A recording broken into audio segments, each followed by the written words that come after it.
Welcome to the Real Deep Movie Reviews podcast. This week we're discussing the film Him, starring Marlon Wayans and Tyreek Withers. Quick heads up, we're going to have plenty of spoilers in our discussion today. All right, so what were your initial impressions?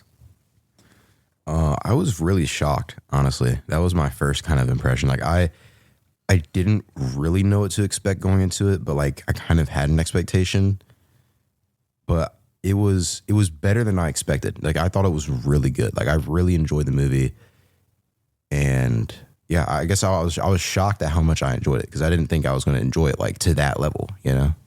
Yeah, I kind of had a similar experience. I really enjoyed it, and I didn't necessarily know exactly what to expect. Like I didn't know exactly what kind of movie it was going to be, right? But yeah, it was entertaining. I really liked it. It's gotten a ton of hate though. I know. Like it's kind of widely panned, and you know everyone's down on it. Yeah, I don't know. What's your take on all the hate it's gotten? I feel like a lot of the people who are hating on it, like from what I saw, it seemed like they just didn't. They didn't understand the message in the movie, or like because I remember seeing somebody say that they felt like the message didn't get across well, and I was thinking, well, I completely understood the message they were trying to prove, like the message they were trying to make was they were kind of talking about the negative things within the industry of like the NFL. Honestly, it's mostly the NFL, right? Like how they handle injuries, how some of like the big not companies, but you know, like the teams and how they're taking advantage of these young players, taking advantage of them getting injuries. Like there were just a lot of, and even like little things, like with the trainer, like the way they kind of did things with the trainer about how he acted and talked, things he said and did. Like there was a lot of like very subliminal things, but then also a lot of things where it was kind of in your face. It was like, this is what they're saying. And I don't know how you can't get that across. If you've ever watched even a little bit of NFL, you should understand what the message is. Yeah, I don't get that either. Like, I almost thought it was very much in your face, right? Mm-hmm. Like, you know, partway through the movie, I'm like, oh, this whole thing is just a metaphor for like how the NFL and how these teams and these owners treat the players that make them all the money, mm-hmm. right? And, you know, it kind of goes back to the whole concussion thing from, you know, the early 2000s or whatever, where they, you know, the NFL and the owners knew about the long-term consequences of concussions for decades. Yeah. And didn't share that information with the people that were playing and getting injured, right? And so it was very much like, I thought almost like in your face from that standpoint. So it's weird to me to hear that people didn't get it or they didn't think that the message came across. Yeah. And yeah, there were just a lot of things. I mean, like they did like a little bit of a thing on like the sicko fans and how for some of the players, they almost get blinded by the attention from the fans, like the praise that they're getting from the fans and stuff. Like, and that's not probably most players, but like players who are in the league for a long time, that's like, why are they still playing again? Right? Like, it's probably that they're probably blinded by the praise they're getting. They love it, you know? Yeah. If you've been told you're great by these fans and they love you and they adore you for, you know, 10, 15 years, it might be hard to walk away from that. Right. Mm-hmm. I mean, again, you see that with the music industry. You see that with any like celebrities, honestly, like people who get a lot of praise, they seem to, it does seem to go to their head. And I'd say there's very few, if any, examples of it not going to somebody's head. But also, when you do see like the owners of the team at the end, they are wearing like the pig masks, which the pig mask represents like greed and like those negative like qualities and stuff. So that's something else that like I thought was well done. Where like, you know, we talked about like there's always pig masks in horror movies and stuff, and yeah, it represents like greed and negative types of like behaviors. It's like, when you see somebody wearing the pig mask, it's like, that's a bad guy. You know, that's not good. But I feel like that represents the owners really well, where it's like a lot of the decisions they're making are based off of greed. They're based off money. They're not on what's best for the players, what's best for the team. It's, well, no, this is what's best for me and my money. Yeah.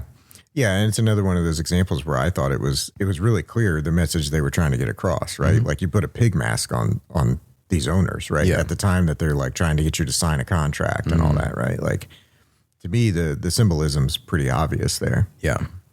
I wonder if part of it is people were expecting something different. I think so.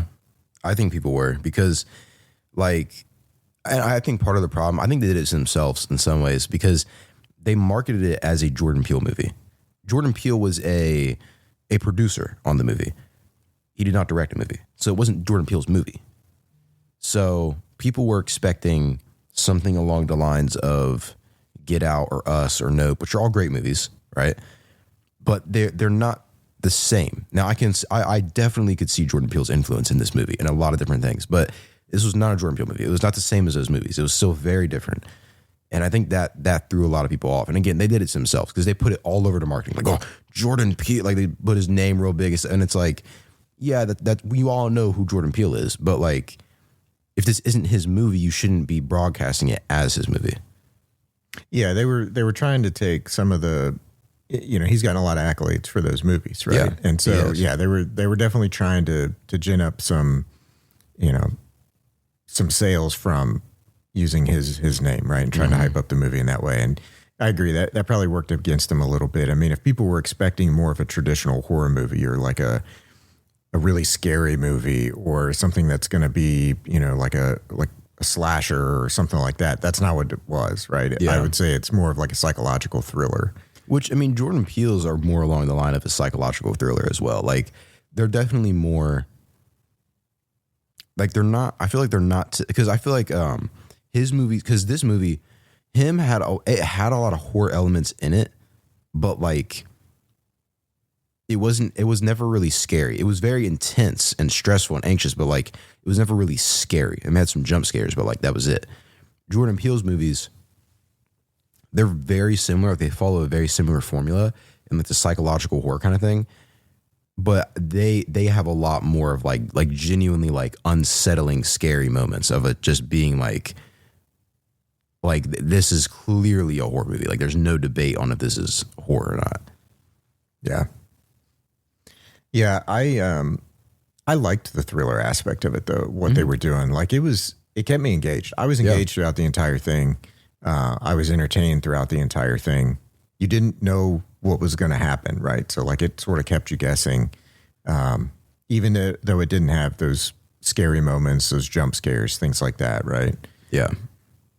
But yeah, I thought, there was some hate I saw for like they kept showing like the brain, like when he would, so the main character, he gets a concussion right before, or he gets attacked right before the combine, the NFL combine, right? Yeah. And so he can't participate in the combine. And so Marlon Wayans' character is this like veteran. He's won, I think it's like 8 Super Bowls basically, right? And so he's like the star quarterback, but he's nearing the end of his career. Yeah. So he's like, hey, come try out with me on my compound, right? I got a private facility. Don't worry about the combine. So he gets out there and the guy's still recovering from his head injury and his concussion, right? Yeah. And then every time they show him in these practice sessions and he's like, his head's getting hit or something, right? Or at different moments, he's like doing something and then they show his brain, or they show a brain like being impacted by this. Well, they show like almost like a X-ray type of like almost like a Mortal Kombat X-ray moment of like his whole like bone structure and like then his brain in his head too and all that. Yeah. And some people didn't like that. They felt like it was really like they did that too much, or like it was just, I don't know, it was too much. And I don't know. I didn't agree. Yeah, I felt actually like that. It fit in well with what they were trying to do, right? They were trying to show the impact. Part of the I think the messaging was to try to show the impact of these head injuries on the person and their psyche, right? Yeah. And so it was like something would happen and then they would show the physical impact to the brain, right? Like to me, it made total sense. I didn't feel like it was too much. And also I thought like design wise, I thought it was cool. Like it was something that was different. It stood out. Good. And yeah, no, I actually saw, I saw people did like that. I saw they thought it was a cool little thing, but yeah, I mean, maybe there were some people who didn't like it too. I don't know. I feel like a lot of the things I saw that were like complaints were a lot of like cherry picking things. where it was like, oh, I didn't like this, I didn't like that, and it's just like that's like a really small thing. You don't like the movie because of that, like that's kind of dumb. Yeah. Yeah, I liked how he kind of went on this this journey, right? Like the Tyreek Withers character, he goes on this journey where he's like, he's got his sort of morals or whatever, right? And how he wants to do it. And then, you know, Marlon Wayans' character like starts out and you like see this guy and you're like, oh, what a great guy. Like he's taking him into this compound. He's trying to like show him the ropes and teach him some stuff. And then they start to like get into some training and it just sort of like slowly sort of spirals from there, right? Where you're like, now you start to question Marlon Wayans' character, like, well, who is this guy, right? Yeah, I thought they did a great job of representing how he was coming in, he was trying to do it his own way. He had his morals, he was trying to do it his way. He even said, like, at the beginning, he doesn't want anything given to him. He wants to earn it, right? Marlon Wayans is like the like reflection where it's like, you could tell there were certain times where, and his wife had said this, where there were certain times where he was like jealous. And now on one hand, that might have been to try to build like, you know, a little bit of a dispute between the two of them. But I think he might have been jealous of the fact that he did have morals and he was doing it his own way. And he probably saw himself in that. He was probably like, that's what I wanted to do, but I didn't do it. I gave in. I signed the contract. I decided to let it be handed to me, and I went along with whatever they had planned. And that's the difference at the end when he had that line. Remember, he told him, like, there's going to be a time where you're going to feel like you don't have a choice, but you do. Or how did he put it? He said, like, if you're a prisoner and you've been starving to death and you have an option between a key and a loaf of bread, you know, you're going to feel like you only have one choice. Right. And so his point was that, yeah, like you're going to feel like you only have one choice. You have to do this thing, but there's always another choice. You don't have to do it. And that led to Tyreek's character at the end deciding he wasn't going to sign the contract and he was going to do it his own way. He was going to stick to his guts. And then, you know, spoiler alert, then he killed all the heads and the owners of the team and stuff. So I thought that was really well done. I liked how there was that journey and like adventure and like there was a story within the story of like his journey, you know? Yeah. And well, and his character develops throughout, right? Like, because he starts out and he's solely focused on like making it to the NFL. Right. Mm-hmm. And this thing happens to him and now he's trying to do it, but he wants to do it the right way. But you see him like start to slip when he's working with Marlon Wayans, right? Like there are moments where he does some stuff and you're like, oh yeah, like this he kind of starts to fall a little bit. Like you can see he starts to kind of like go back and forth on like what he should do. And like he headbutts one of the guys and like gives him like a really bad like head injury. Well, yeah. And then the guy drops down. I like that they did that scene. He drops down and he goes into that like, paralysis like pose where the arms kind of like come up a little bit. Yeah. You know, Tua's done like a couple of times, unfortunately, in the last 5 years. I did like to do that. I thought that was a great, like, I mean, again, like that's something that you literally see in the NFL almost every year. And like, it's horrifying, right? Yeah, like you can scary. tell like something awful is going on inside your brain right now. Right? It's a genuine concern for that person. And I think, Tua is a great example of somebody who, you know, like, I don't know how he's doing personally, but like when you look at the impact that's had on his NFL career, you can definitely see a difference. He's all of a sudden he can't seem to put the ball in the right spot. And like that's not just like, oh, he's just washed now. No, he's too young to be washed. That's not what it is. He's had these terrible head injuries and he's not able to like put it together. Because there is like, as a quarterback, you have to actually like precisely put the ball in the right spot. And that takes thinking. That takes like a lot. That takes a lot to like be able to actually put it in the right spot at the right time. And, you know, you take all these head injuries and stuff, like, you're not going to be able to do that as well. Right. Yeah. And I liked how, you know, after he headbutts the guy and the guy drops down like that, he's still in that pose. Right. Yeah. And everyone else like circles around him and they're all like celebrating the fact that he just did that, and they're like pumping him up, and that's like the most proud that like Marlon Wayans' character is of him up to that point, right? Yeah. Like he's finally like we're getting him, right? We're Yeah. getting him to change. Yeah. He's starting to be like one of us, right? So it's like slightly disturbing, right? Yeah. This guy's still laying there. Also, Marlon Wayans, I mean, like, standout performance. Like, that is probably the best performance Marlon Wayans has ever given. I mean, the way he would flip in the same scene between being like this really nice guy to like just like tweaking out, just like yelling and screaming and like they just like he just switched back and forth just like it was nothing. Like, and honestly, it was like there were almost like three personalities in him, where it's like just like this like really nice guy to like just like freaking out, like can't control himself, and then just like almost just him. Like just himself. And you really rarely saw that. Just him being himself. And then every time that you did, it would follow up with, oh, I'm going to go watch some film real quick. You guys do. I'll catch up with you later. I'm going to go watch some film. And then every time he came back to like his like true, like he's a good guy. He's just trying to help somebody out.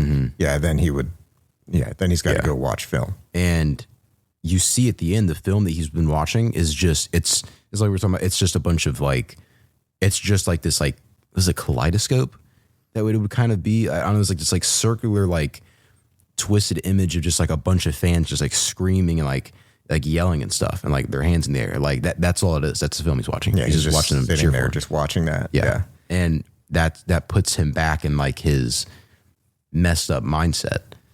So and then and when you see him after he's watched film, he's totally flipped back and he's like this cold, calculated kind of guy, right? Yeah, so it's like it gets to him. Yeah, I agree. Marlon Wayans was phenomenal in that movie. I mean, I think he's great. You know, I've watched him for a long time, but I think that's the first time I've seen him in that kind of role. And yeah, he was great. I mean, there were people that were concerned, like, oh, he's too old because he's like, 50 or something, or in his young 50s. Like, he's too old to play that role.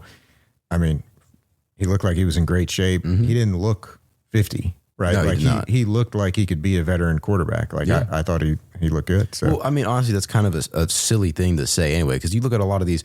I mean, Joe Flacco, he's 41. Aaron Rodgers is 40.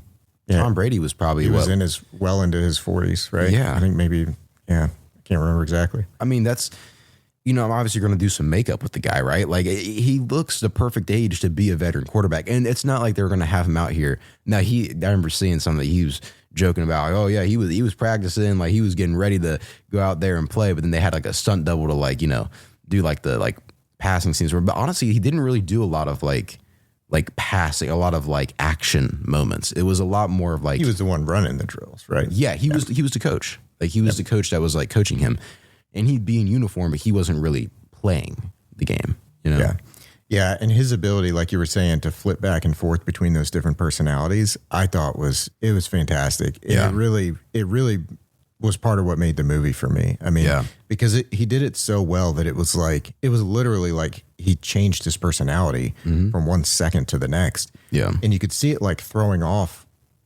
Tyreek Withers' character. Oh yeah, right. No, like he didn't know what to think or what to do, and he did a great job too. By the way, like this is his first like.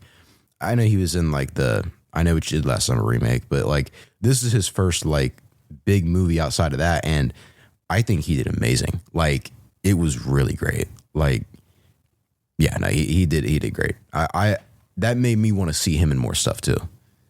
So I'm really glad that he had this great role. Now, obviously, people haven't received the movie as well, but I'm glad that he had a great acting performance and role in the movie. So people who are making more like actually good movies are going to want him in their movie.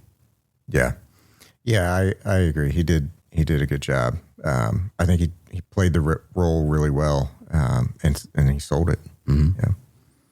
Yeah. No, Marlon, like his ability to do that. I mean, he's always had that ability, but like, this is the first time I think that it's been like broadcast to this level of like how he can switch like that. But no, cause I remember seeing him on Kai Cenat's Mafiathon stream recently, and when he was on there, he would kind of like, he'd just be himself, and then all of a sudden he would just start doing the shorty voice from Scary Movie, and it would be like it would just be like literally like a sentence to the next, and he was just like he was immediately enrolled, and it was like, wow, like that's good, like that's because it's not just like, oh yeah, I'm just like reading some lines in a deep voice. No, he's changing the way his face is looking. He's changing the entire tone and the way he's pronouncing words. Like he completely changes everything, not just like lowering or raising his voice. Yeah, I mean that's just talent, right? That's years of just being really good and talented and practicing your craft, right? Yeah. Yeah, I'm still thrown by like the people that didn't like it. I mean, for the people that did get it, I wonder if some of it is like they don't like we're big football fans, right? Like we love watching the NFL.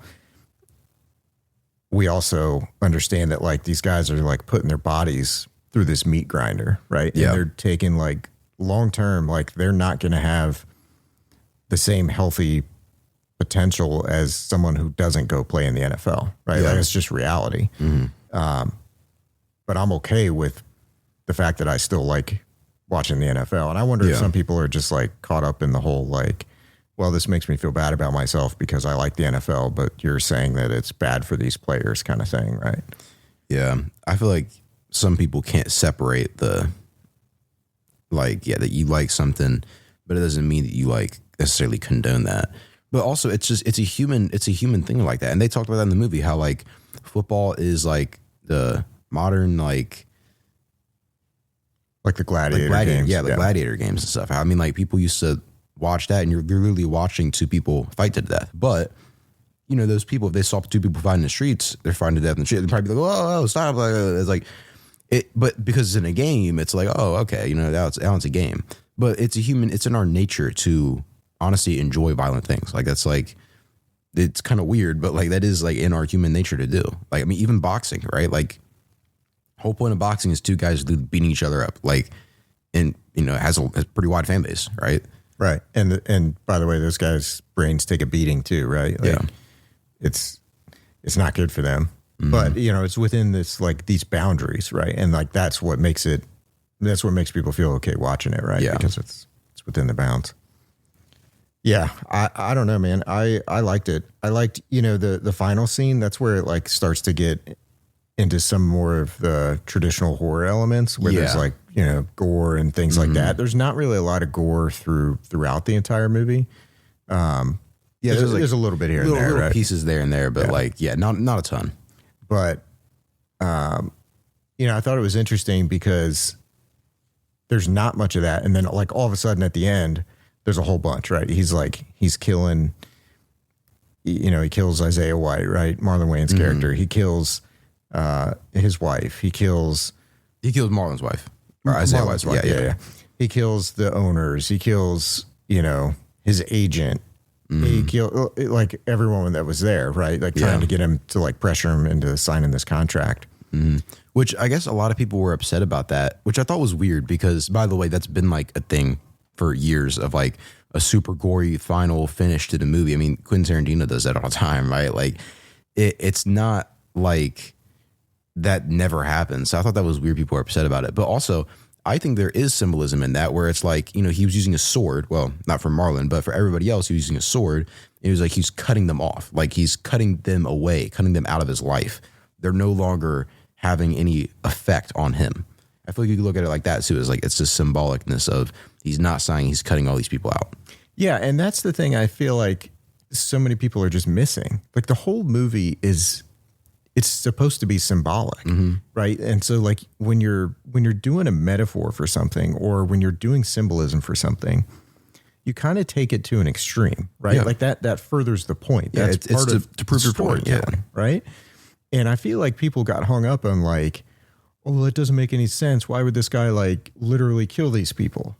And to me, it's like, well, he didn't literally kill. Like he didn't do any of this. Yeah, it's like all this is supposed to just be a metaphor for what he's figuratively doing. Yeah, and also this is a fictional movie. Like in real life, nobody's actually doing that. But like in the terms of this fictional story, this fictional movie, that is completely fine and makes sense. And again, it's as the audience, you're not supposed to take away from this. Oh, so I guess I should just kill all the people in my life that are like, no. the point is you're cutting them out of your life.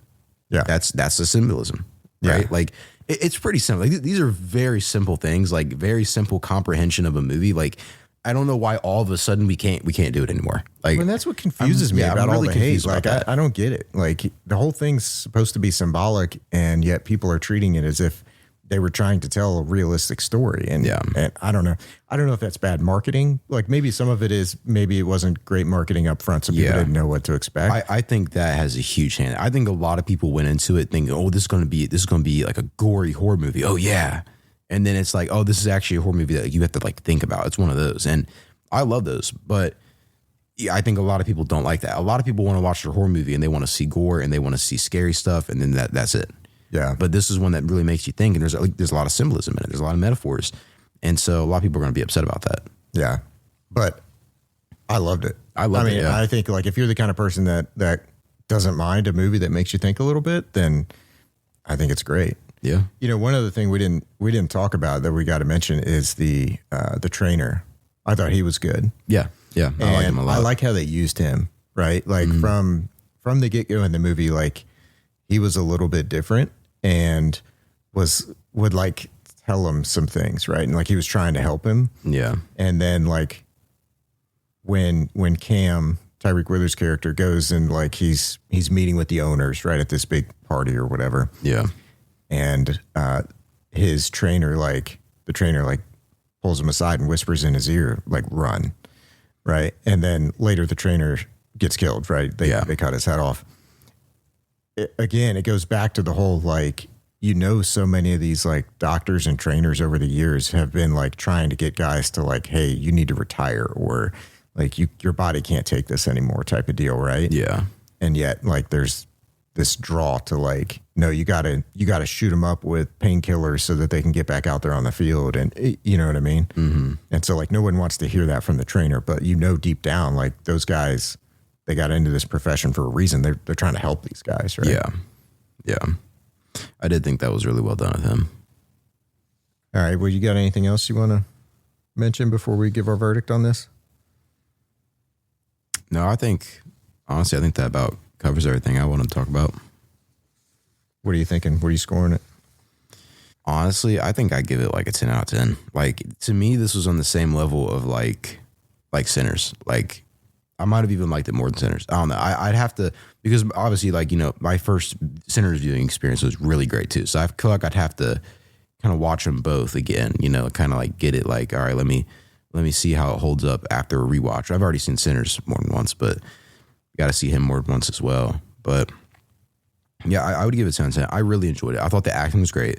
I thought the story was great. I liked the symbolism. I thought it had great purpose.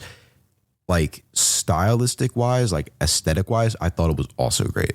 That's something that a lot of people talk about. They loved. Like, they thought it looked really great. Like, the way they like did everything. Yeah, the imagery, the imagery, darkness of it, the sort of like demonic pieces that were just like sort of around, but they weren't like a huge focus of the movie. Yeah, and then until the end, when it was like, oh no, there's a pentagram on the floor. And then you see that his agent gets dragged to the pentagram and then blown up as like the sacrifice for like the signing and stuff, you know? Like, I don't know. I love the movie. I really don't have like anything negative to say. Other than I think that the marketing was poor for it. But other than that, like, everything in the movie I loved. Yeah, same. I'm giving this a 10 out of 10 too, and which kind of surprises me because I didn't expect that going into it. I didn't necessarily know exactly what to expect, but I didn't expect to come out giving it a 10 out of 10. Yeah. But I loved it. It was my favorite. It's my favorite movie of the year so far. For sure. And we've seen some other good movies, right? Yeah, that's the thing. Sinners and Superman both this year. I loved Sinners and Superman, but I think this one, again, I need to rewatch it because I rewatched both of those, but I don't know. I mean, this one might seriously like take the cake, you know? Yeah, to me it does. It was just thoroughly enjoyable. I mean, all the things you mentioned, the symbolism, the the visual aspects that they brought into it, the acting. I just thought they knocked it out of the park for what they were trying to do. I think if you go into it and you're looking for something completely different, then it might be a letdown for you, right? Yeah. But if you go into it sort of with an open mind or understanding that there's a lot of symbolism and that they're actually trying to like tell a story to make a point, then I think you'll love it. Mm-hmm. Yeah, I agree.